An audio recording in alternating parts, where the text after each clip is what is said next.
ईटा के टेस्ट आजकल चल रहे हैं और रिसेंटली अभी 2-3 दिन पहले अप्रैल 2025 में पीटी का टेस्ट हुआ है जिसमें मैथमेटिकल पोर्शन 20% होता है। तो जो वो पास्ट पेपर्स थे रिसेंटली जो आए हैं अभी हम उनको डिस्कस कर लेते हैं। पहला सवाल था find the product of Z1 and Z2 if Z1 equals 2 minus I से मुराद होती है iota and Z2 equals 3 plus iota.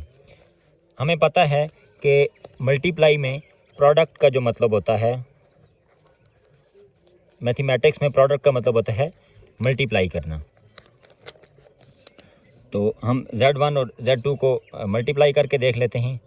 Z1 multiplied by Z2 दोनों को मल्टीप्लाई करते हैं। Z1 है 2 माइनस आयोटा और Z2 है 3 प्लस आयोटा। दोनों को मल्टीप्लाई करके देखते हैं। 2 3 ज़ार 6 minus 3 iota plus 2 iota minus iota और आयोटा का स्क्वायर, दोनों को प्लस कर लेते हैं। 6 प्लस माइनस माइनस होता है, 3 में से 2 गए तो 1 हम आमतौर पर कोफिशिएंट लिखते नहीं होते। आयोटा बच गया, साइन बड़ी वाली लगती है, माइनस आयोटा का स्क्वायर। तो हमारे पास जवाब आ गया 6 माइनस आयोटा का स्क्वायर। हमें ये बात पता है कि जो आयोटा का स्क्वायर है इसकी वैल्यू होती है -1। ये वाली वैल्यू हम यहाँ पुट करके देखते हैं। 6 माइनस आयोटा, ये वाला माइनस यहाँ है, आयोटा का स्क्वायर की वैल्यू हमने लिखी है -1। 6 माइनस आयोटा माइनस प्लस 1, 6 और 1 दोनों कांस्टेंट हैं, प्लस कर दें तो 6 और 1 7 माइनस आयोटा, हमारे पास ये जवाब आ गया। तो 7 माइनस आयोटा ये हमारे पास जवाब आ जाएगा। इन ऑप्शंस में 7 माइनस आयोटा ये पहला ही जवाब है, तो इसलिए ये दुरुस्त है। दूसरा सवाल था कि 133 एडेड टू अ नंबर, कि किसी नंबर में 133 ऐड किया जाए तो वो है बराबर होता है 75 मोर 75 ज़्यादा होता है देन 4 टाइम्स द नंबर, उस नंबर के 4 गुना से ज़्यादा। हम फ़र्ज़ करते हैं लेट कि वो जो नंबर है वो है हमारे पास x। तो 133 एडेड टू अ नंबर यानी 133 एडेड टू दैट नंबर वो है हमारे पास x। इज़ का मतलब है कि वो बराबर होता है इज़ 75 मोर का मतलब है कि प्लस ही होगा ज़ाहिर है, then 4 times the number, 4 times number यानी 4x। तो हमारे पास ये इक्वेशन बनती है 133 plus x equal 75 plus 4x। तो हम देखते हैं कि इसमें हमारे पास ऑप्शंस हैं 133 इक्वल्स 4x प्लस 75, ये भी नहीं है, ये भी नहीं है, ये भी नहीं है, ये और ये दोनों, ये ऑप्शंस दोनों बिल्कुल सेम है। 133 plus x equals 4x plus 75 और ये 75 प्लस 4x है। तरतीब चेंज करने से कोई फ़र्क नहीं पड़ता। अगला सवाल है 1 आउट ऑफ 1000 पार्ट, यानी टोटल पार्ट है हमारे पास 1000, ये टोटल पार्ट हैं और जो हमने लेना है टेकन पार्ट है वो कितना है 1। तो हमें पता है कि जो टोटल पार्ट्स को शो करता है वो डिनोमिनेटर शो करता है और जो टेकन पार्ट्स होते हैं उनको नोमिनेटर शो करता है। तो 1 आउट ऑफ 1000 को हम लिख सकते हैं 1/1000। तो अब हम देख रहे हैं कि हमारे पास जितने भी ऑप्शन हैं वो सारे डेसिमल में हैं, तो इसको डेसिमल में चेंज कर लेते हैं। 1 डिवाइडेड बाई 1000, 1 छोटा है इसकी जगह पॉइंट लगाया, यहाँ पर 0 लगाया, फिर भी छोटा है 0 लगाया, यहाँ पर भी 0 लगाया, अब भी छोटा है यहाँ पर 0 लगाया और उसके मुकाबले में यहाँ पर 0 लगाया। 1000 इज़ 1000। तो हमारे पास जवाब आ गया 0.001, 0.09। ये सी वाला ऑप्शन दुरुस्त है, 0.001। अगला सवाल था p की power a minus H multiplied by p की power h minus C multiplied by p की पावर c माइनस ए। इसका क्या जवाब है? हमें ये मालूम है कि जब बेसिस सेम हो, देखें यहाँ सब की बेसिस p है, तो फिर जो पावर्स होती हैं वो प्लस हो जाती हैं। तो हम देखते हैं कि p हमारे पास बेस है जो सब में सेम है, तो पावर्स प्लस हो जाएंगी, सारी पावर्स को प्लस कर देते हैं। 1 माइनस एच इसमें प्लस करेंगे, h माइनस सी इसमें प्लस करेंगे, प्लस करेंगे c माइनस ए। अब हम देख लेते हैं कि p a माइनस ए ये आपस में कट गए, minus H plus H cut गए, माइनस सी प्लस सी कट गए, तो p की वैल्यू होगी 0। तो हमने पढ़ा है 0 पावर रूल में पढ़ा है कि किसी भी बेस की पावर अगर 0 है तो उसका जवाब आता है 1। तो इस तरह p की पावर 0 इक्वल्स 1। तो हमारे पास जो पहले वाला ऑप्शन है वो दुरुस्त है। हमारे पास अगला सवाल था, the absolute value of -3 is, के एब्सोल्यूट वैल्यू ऑफ -3 क्या है। अब एब्सोल्यूट वैल्यू होती क्या है।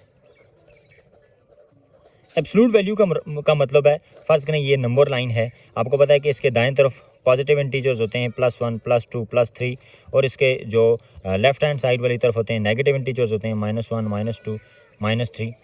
तो एब्सोल्यूट वैल्यू का मतलब है किसी भी इंटीजर का 0 तक जो डिस्टेंस होता है उसको हम एब्सोल्यूट वैल्यू कहते हैं। अब हमारे पास है -3, तो -3 का डिस्टेंस 0 तक ये कितना बनता है, 1 2 और 3, तो हमारे पास जो है वो जवाब आता है 3 यूनिट।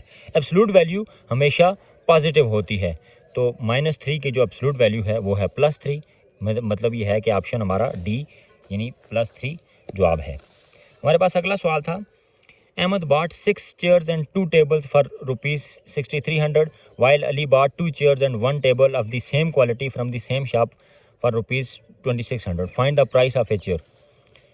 लीनियर इक्वेशन का सवाल है कि अहमद ने 6 कुर्सियाँ, फ़र्ज़ करें कि हम 1 कुर्सी की जो कास्ट है, फ़र्ज़ करें कि वन चेयर जो है वो हम उसको शो करते हैं, 1 चेयर हम शो करते हैं एक्स के साथ, और जो हमारे पास है 1 टेबल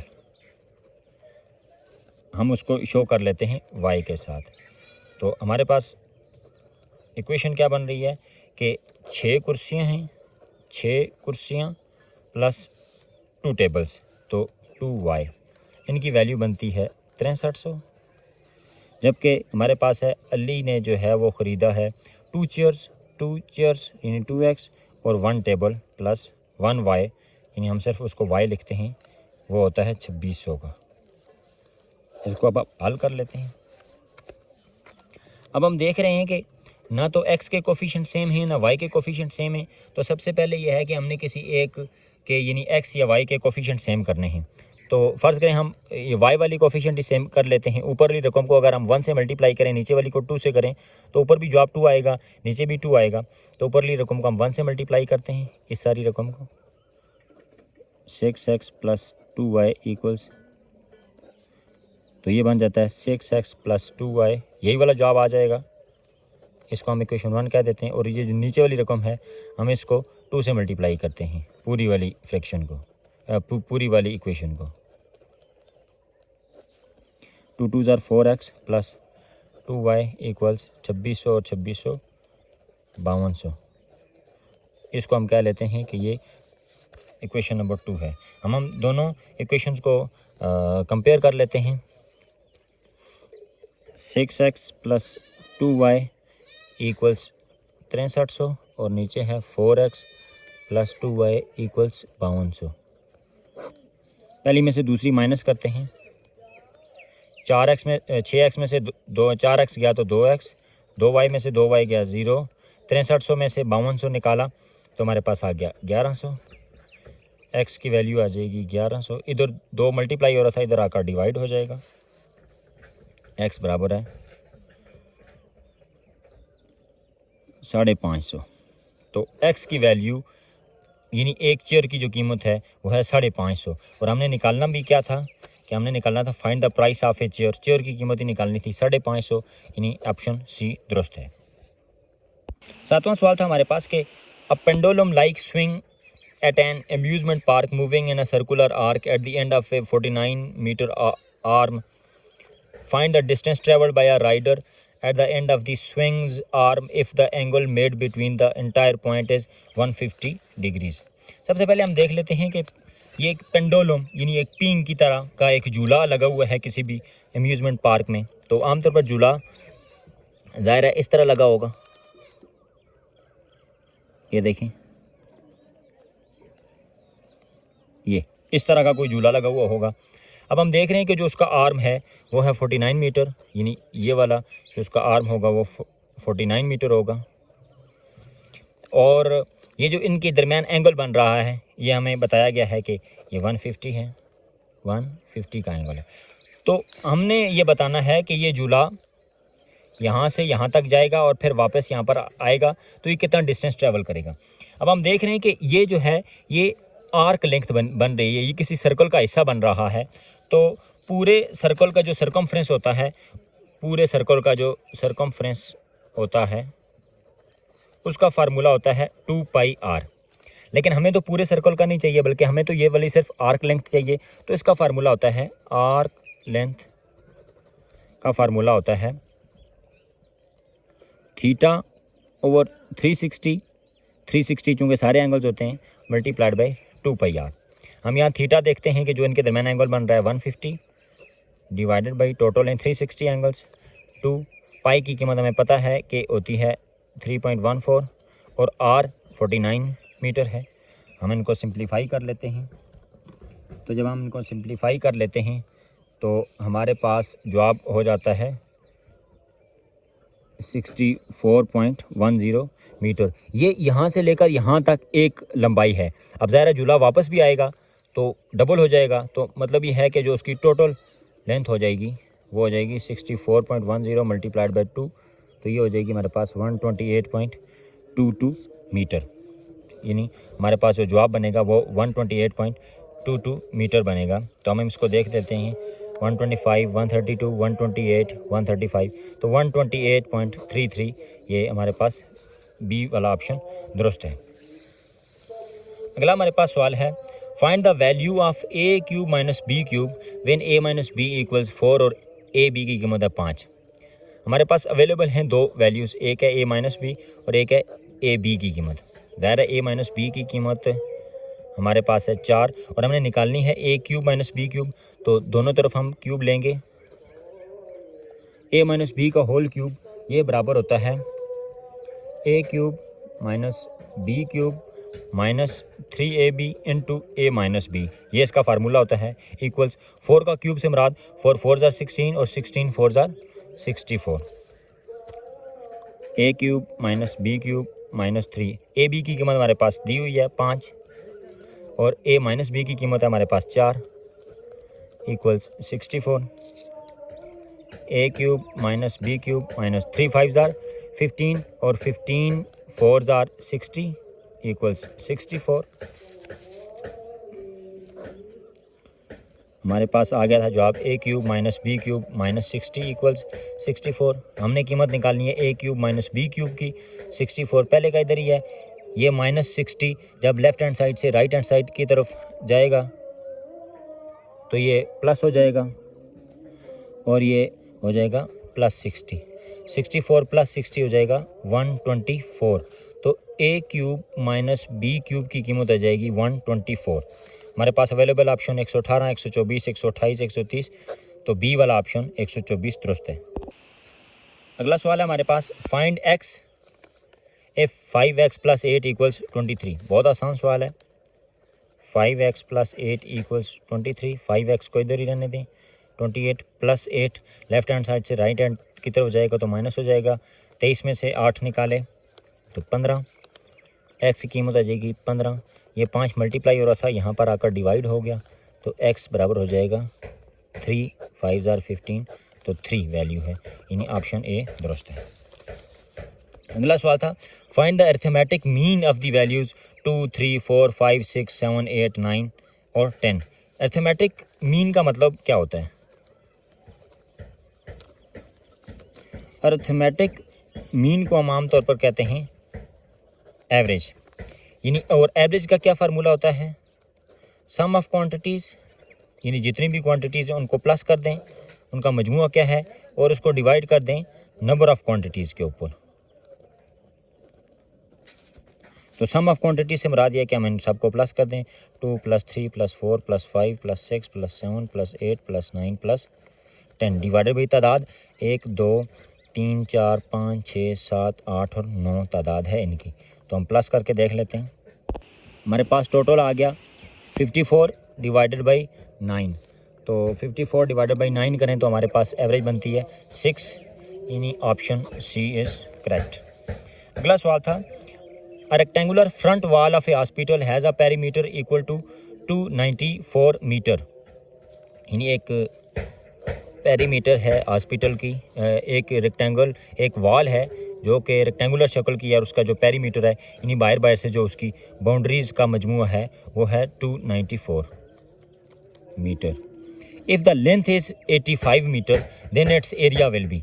अगर उसकी लंबाई है 85 मीटर तो हमने चौड़ाई फाइंड करनी है। तो सबसे पहले हम देखते हैं कि पेरीमीटर का फार्मूला क्या होता है। पेरीमीटर ऑफ रेक्टेंगल का फार्मूला होता है 2 into L plus W. Perimeter है हमारे पास 294, 2 एल हमारे पास है 85, डब्ल्यू का नहीं पता तो उसी तरह लिख देते हैं 294 इक्वल 2 को हम मल्टीप्लाई करेंगे। ज़ाहिर है ये जो 2 है ये दोनों के साथ मल्टीप्लाई हो रहा है तो 85 भी 2 के साथ मल्टीप्लाई होगा, जवाब आएगा हमारे पास 170 और W भी 2 के साथ होगा तो ये आएगा 2W। अब 2W को हम इधर ही रहने देते हैं। 295, 294, 170 दूसरी तरफ जाकर माइनस हो जाएगा। 2W बराबर हो जाएगा 294 में से हम 170 अगर निकालें तो हमारे पास जवाब आता है 124, यानी 124 बराबर है 2W। हमें W नहीं चाहिए बल्कि 2W नहीं चाहिए, 1W चाहिए। 124 इधर मल्टीप्लाई हो रहा है, इधर आकर डिवाइड हो जाएगा तो W की कीमत हो जाएगी 62 मीटर, यानी विड्थ इसकी आ जाएगी 62 मीटर। अब हमें चाहिए क्या, हमें चाहिए कि then it's area will be, area इसका क्या होगा। अब हमारे पास चूँकि लेंथ भी आ गई है, हमारे पास विड्थ भी आ गई है, तो हमें पता है कि जो एरिया का फार्मूला है वो होता है length multiplied by width. Length थी हमारे पास 85, विड्थ हमने मालूम की 62, तो हम इन दोनों को मल्टीप्लाई अगर कर लें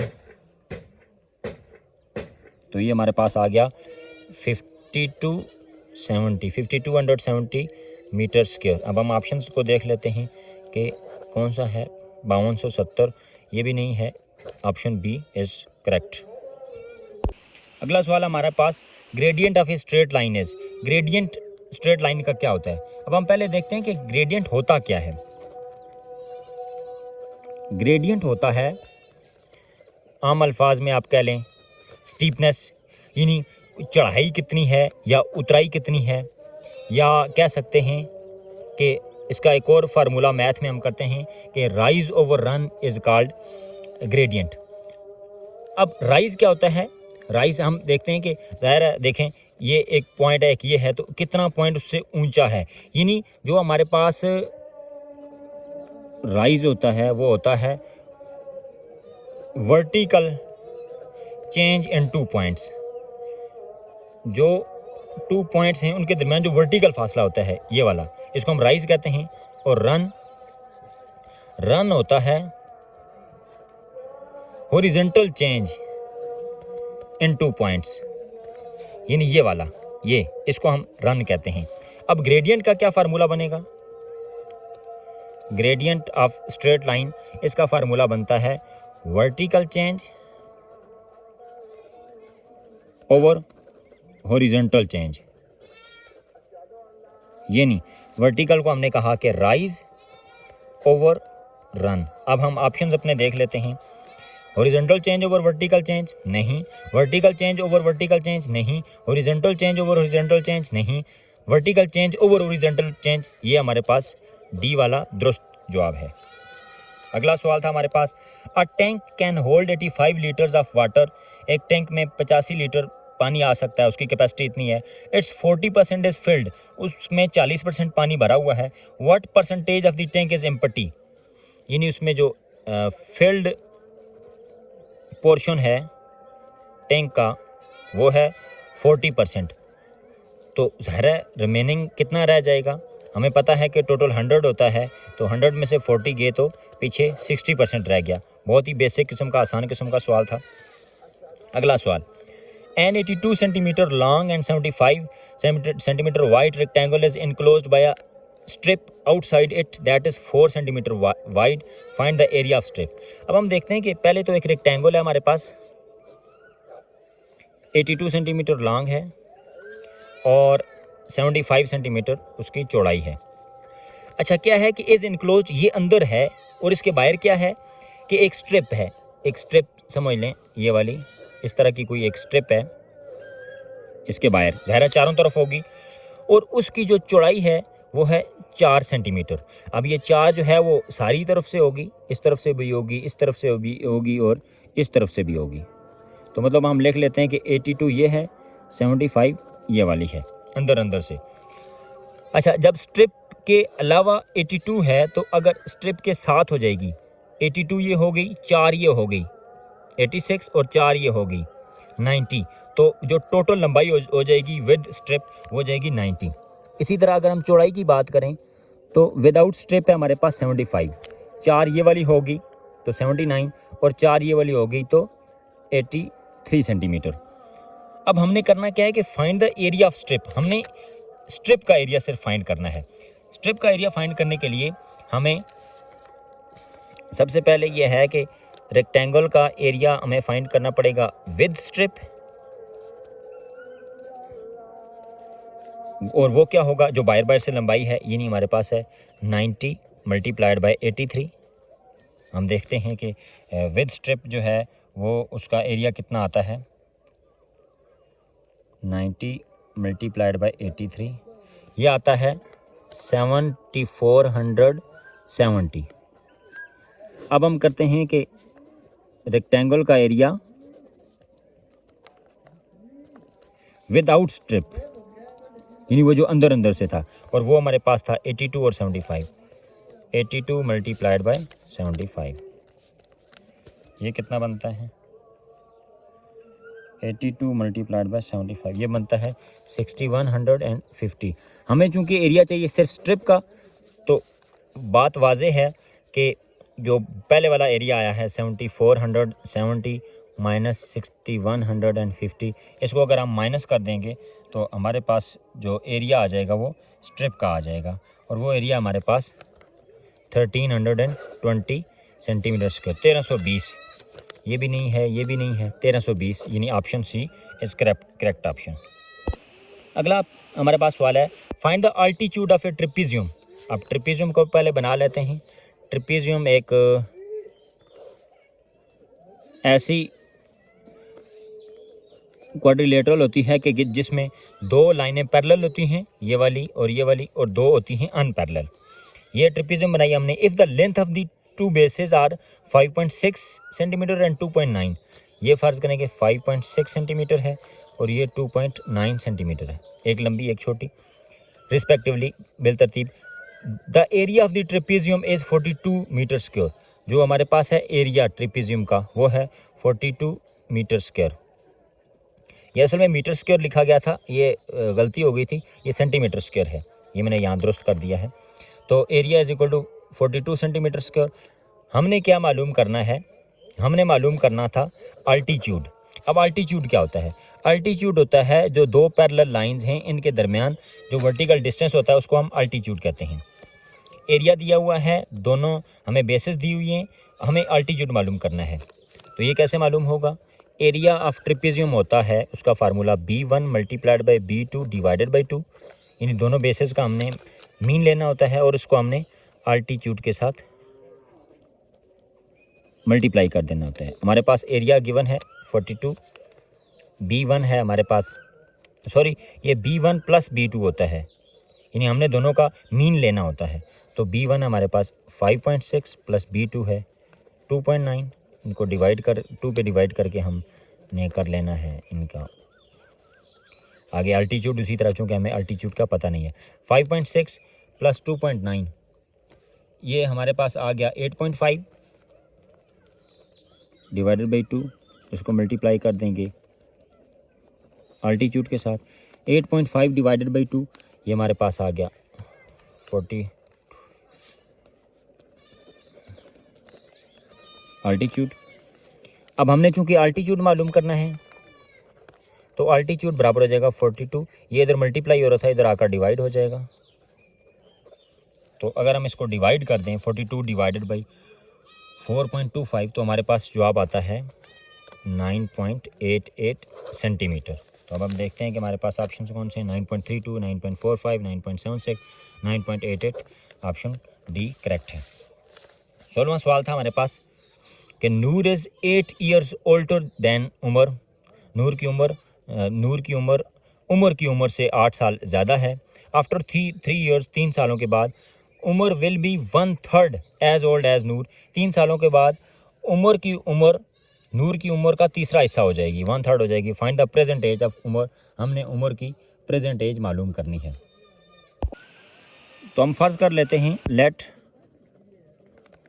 के जो उम्र की उम्र है वो है x, तो फिर जो नूर की उम्र हो जाएगी, क्योंकि वो 8 साल इससे बड़ी है तो x + 8 हो जाएगी। 3 सालों के बाद आफ्टर 3 ईयर्स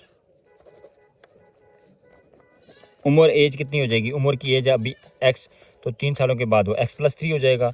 और आफ्टर 3 ईयर्स नूर की उम्र भी ज़ाहिर है बढ़ेगी, तो नूर क्या हो जाएगी, नूर पहले x + 8 की है तो उसके बाद हो जाएगी +3, यानी 3 साल की मज़ीद बढ़ जाएगी उसकी उम्र। अब सवाल में क्या है कि after 3 years Umar age will be 1/3 as old as Noor. उम्र की जो उम्र है वो नूर की उम्र का तीसरा हिस्सा हो जाएगी, यानी उम्र की उम्र है हमारे पास 3 साल के बाद, ये उम्र की उम्र 3 साल के बाद x + 3 है, ये हो जाएगी 1/3 ऑफ उम्र की उम्र, चूँकि x + 3 है तो सवाल की रूह से ये हो जाएगी 1/3 ऑफ नूर्स उम्र, यानी x + 8 + 3। अब इस इक्वेशन को हल कर लेते हैं। x + 8 और 3 11, x + 3 equals x + 11/3। Cross multiply कर लेते हैं, cross multiply 3 × x + 3 equals x + 11, 3x + 9 equals x + 11, 9x - x equals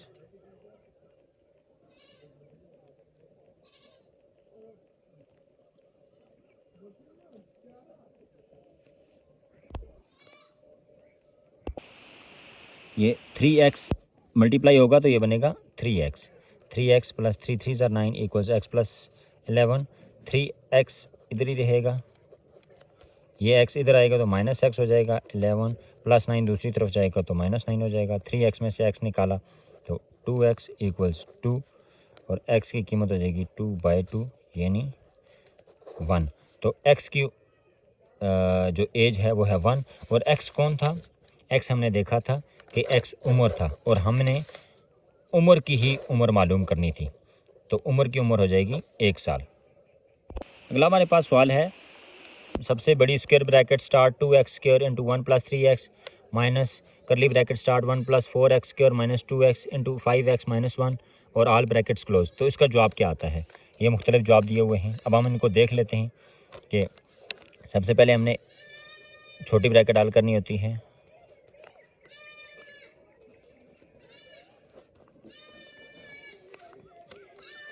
इनको हमने आपस में मल्टीप्लाई करना है।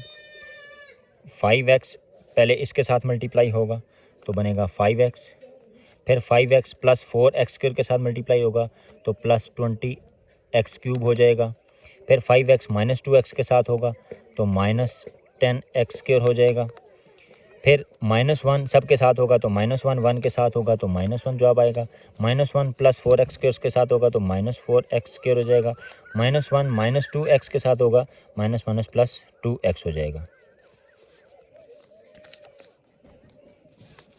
आगे इनको भी मल्टीप्लाई कर लेते हैं, 2x² 1 के साथ होगा तो 2x² + 2x² 3x के साथ होगा 2 3 = 6 x³ माइनस, बाहर जब अलामत माइनस होती है तो अंदर की सारी लामतें चेंज हो जाती हैं, तो +5x हो जाएगा -5x, +20x हो जाएगा -20x³ माइनस हो जाएगा +10x² +1 + 4x² - 2x।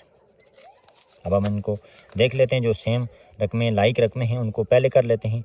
ये 2x² और ये 10x² और ये 4x² ये तीनों लाइक हैं। 2x² और 10x² 12x² और 4x² 16x²। अब x³ +6x³ -20x³, 20 में से 6 गए तो माइनस करना पड़ेगा, 14x³ अलामत ये माइनस है ये प्लस है, बड़ी वाली लगाते हैं तो माइनस लगेगी, -5x -2x -7x और कांस्टेंट सिर्फ +1 ही है। तो हमारे पास ये जवाब आ गया 16x² - 14x² - 7x +1। तो हम देखते हैं कि इसमें जो ऑप्शन सेकंड है ये दुरुस्त है, क्योंकि -14x² + 16x² - 7x +1। हमने कहा था कि तरतीब चेंज करने से कोई फ़र्क नहीं पड़ता। अगला सवाल है हमारे पास कि Ali purchased a motorcycle in ₹52,900, he paid 5% tax on it. उसने इसके ऊपर 5% टैक्स दिया अली ने। अब देखें जो कीमत ख़रीद है उसकी सोल्ड है, चूँकि उसने क्या किया परचेज़ अली ने परचेज़ की है, तो उसकी जो बाइंग प्राइस है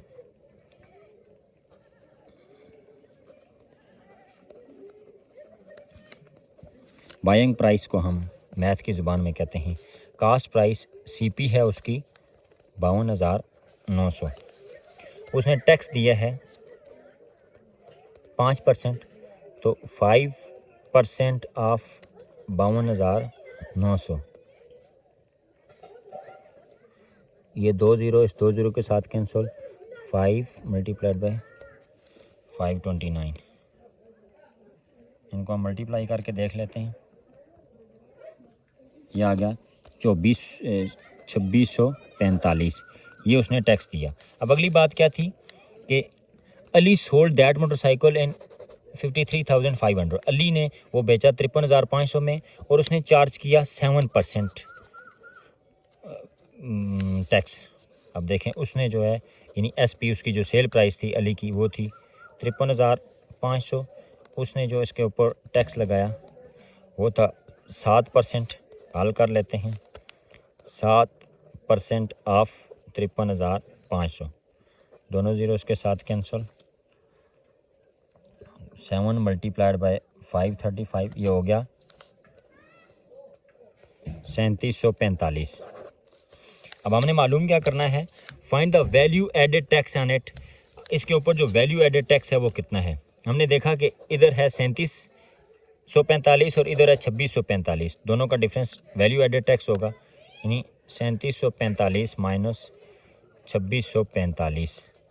तो ये हमारे पास बन जाता है ₹1100 वैल्यू एडेड टैक्स है, जो कि ऑप्शन है C। आखिरी सवाल था हमारे पास मैथमेटिकल पोर्शन का। From the top of hill to 40 metre high, जो हिल थी हमारे पास, ये देखें हिल, साथ साथ हम डायग्राम बना लेते हैं ताकि चीज़ें समझ आ जाएं। हिल है हमारे पास 240 मीटर हाई। फिर क्या होता है, the measure of the angle of depression, जो डिप्रेशन एंगल हैं यानी नीचे की तरफ जो एंगल आ रहे हैं वो कितने हैं, of the top and bottom of the minaret. जो एक मीनार यहाँ कहीं बना हुआ है, फ़र्ज़ करें हम यहाँ पर मीनार बना लेते हैं, ये फ़र्ज़ करें कोई मीनार बना हुआ है इतनी लंबाई का, तो जो इसके टॉप से एक एंगल आ रहा, पहाड़ की चोटी से इसके टॉप तक जो एंगल बन रहा है, एक वो वाला एंगल है, और एक वो वाला एंगल है जो पहाड़ की चोटी से ही बन रहा है लेकिन इसके बॉटम तक बन रहा है। तो एक है एंगल 30 का और एक है एंगल, ये देखें हम फ़र्ज़ कर लेते हैं ये जो एंगल बन रहा है ये बन रहा है 30 का, और हम इसको देख लेते हैं ये जो एंगल बन रहा है ये एंगल बन रहा है 60 का। अब हमने क्या करना है कि फाइंड द हाइट ऑफ माइनरेट। हमने उस मीनार की, ये वाला जो मीनार है ये, इसकी हमने हाइट मालूम करनी है, h मालूम करनी है। अच्छा, सबसे पहले तो ये है कि हम देख लेते हैं यहाँ पर 2 ट्राइंगल्स बन रही हैं और दोनों ट्राइंगल्स को हम मुख्तलिफ़ कलर की पेंसिलों से शो कर लेते हैं। एक ये है,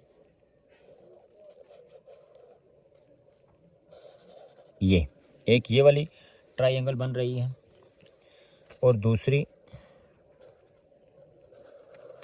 इसको हम ब्लैक के साथ शो कर रहे हैं, ये वाली बन रही है ट्राइंगल। और ये वाला मीनार है, हाइट है इसकी, ये टोटल जो लंबाई है, ऊंचाई, ये जो टोटल ऊंचाई है पहाड़ की वो है 240 मीटर। ये मीनार की हाइट है, हम इसको h कह लेते हैं। और ये जो मीनार से लेकर इस पहाड़ी तक फासला कोई होगा, हम उसको कोई भी d कह लेते हैं, कोई डिस्टेंस कह लेते हैं। अब हमने ये मीनार की हाइट मालूम करनी है। इसके लिए हमें दोनों ये जो ट्राइंगल वाली है, ब्लैक वाली ट्राइंगल, इसका अलग सॉल्यूशन करना पड़ेगा, और ये जो हमारे पास है नीली, इसका हमने अलग मुताला करना है, अलग इसको हल करना है।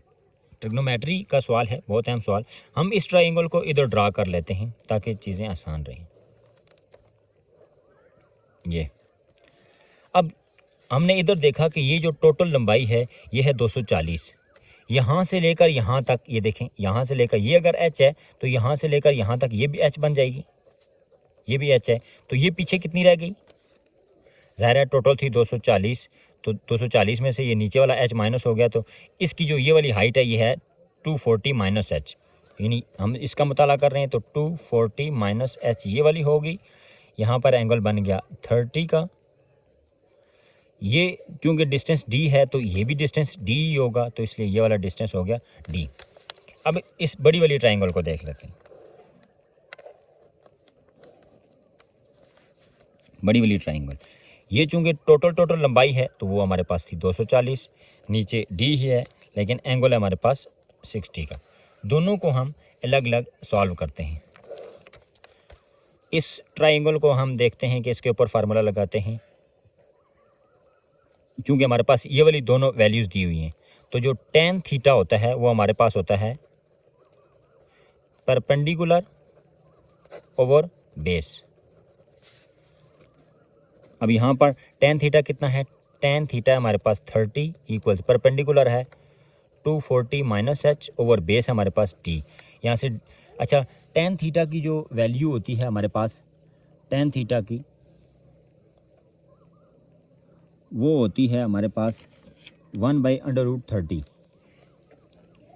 tan थीटा की tan 30 की वैल्यू होती है हमारे पास 1/√30। 1/√30 इक्वल्स, ये बाकी उसी तरह लिखेंगे, क्रॉस में मल्टीप्लाई करते हैं तो d बराबर आ जाएगा √3, इसके साथ मल्टीप्लाई हो जाएगा। हम इसको एक इक्वेशन कह लेते हैं। अब इधर आते हैं, इधर भी वही हाल है कि उधर tan 30 था, इधर tan 60 है। ये वही वाली बात है, परपेंडिकुलर ओवर बेस। परपेंडिकुलर है, अब की बार हमारे पास 240, बेस वही वाली d है। tan 60 की जो कीमत होती है हमारे पास, tan 60 हमारे पास होता है √3, तो 240 ओवर d, तो जो d की कीमत हो जाएगी हमारे पास वो हो जाएगी 240, इधर मल्टीप्लाई होगा तो दूसरी तरफ आकर डिवाइड हो जाएगा। देखें, ये भी d की कीमत है और ये भी d की कीमत है, तो इसका मतलब है कि ये वाली कीमत इस कीमत के बराबर है, और हमने जो है वो इससे d निकालना है। ये नहीं, दोनों को कंपेयरिंग करते हैं, comparing both √3 into 240 minus h equals 240 over √3। दोनों तरफ हम √3 से इनको मल्टीप्लाई कर लेते हैं, मल्टीप्लाइंग बोथ साइड्स विद √3। √3 ये एक्स्ट्रा मल्टीप्लाई करने वाला, अंदर हम उसी तरह लिख लेते हैं, ये मल्टीप्लाई किया, और 240 √3 इसको भी √3 के साथ मल्टीप्लाई किया। तो आप देख रहे हैं कि ये √3 ये √3 के साथ कैंसिल, और ये √3 और √3 क्या हो जाएंगे? √3 का स्क्वायर। यहाँ पर कर लेते हैं √3 का स्क्वायर, आगे क्या था? 240 minus h, 240 minus h equals, ये √3 के साथ कैंसिल हो गए, तो आगे बच गया 240 √3 स्क्वायर के साथ खत्म, 3 इंटू 240 माइनस h इक्वल्स 240। 3 को 240 के साथ मल्टीप्लाई करते हैं, 3 4 12 माइनस 3h इक्वल्स 340, 72। ये 240 इधर आएगा तो माइनस हो जाएगा, ये माइनस 3h दूसरी तरफ जाएगा तो प्लस 3h हो जाएगा।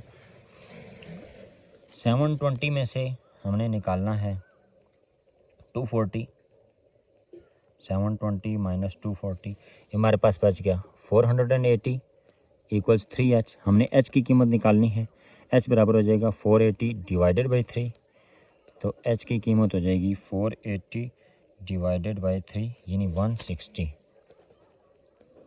हाइट यानी हो जाएगी 160 और ये वाली जो हाइट है ये हो जाएगी 160। अब हमने देखना है कि करना क्या था, हमने find the height of minaret.